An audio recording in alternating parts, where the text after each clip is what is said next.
முன்னொரு காலத்தில் சீன தேசத்தில் புத்த மதத்துறவி ஒருவர் வாழ்ந்து வந்தார். இவர் பல தற்காப்பு கலைகளில் சிறந்து விளங்கினார். அந்நாட்களில் மனதை ஒருமுகப்படுத்த புத்த மதத்துறவிகள் தற்காப்பு கலைகளை பயன்படுத்தி வந்தனர். மன்னரின் படையில் சேர்வதற்கு தற்காப்பு கலைகளை அறிந்தவர்களுக்கே முன்னுரிமை வழங்கப்பட்டது. இதனால் பல இளைஞர்களும் அத்துறவியிடம் தற்காப்பு கலைகளை பயின்று வந்தனர். இப்படி இருக்கையில் ஒரு நாள் ஹைகோ என்ற பெயருடைய ஒருவன்தான் தற்காப்பு கலையை கற்றுக்கொள்ள விரும்புவதாக துறவியிடம் கூறி அவரை வணங்கி நின்றான். அவன் மிகவும் நோஞ்சானாக இருந்தான்.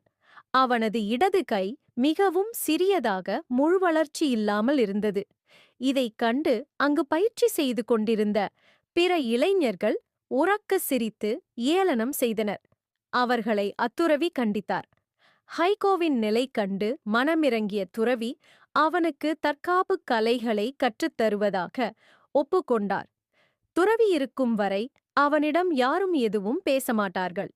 ஆனால் அவர் அங்கிருந்து சென்ற பிறகு பிற இளைஞர்கள் அவனை மிரட்டி வேலை வாங்குவர். உனக்கு ஏன் இந்த வீண் வேலை?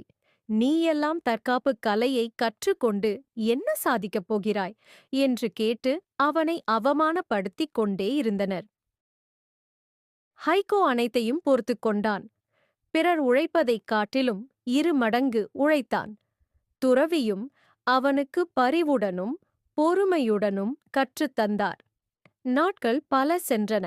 திடீரென்று ஒரு நாள் குதிரையில் வந்த சிலர் இவர்கள் தங்கியிருந்த இடத்தை சுற்றி வளைத்தனர்.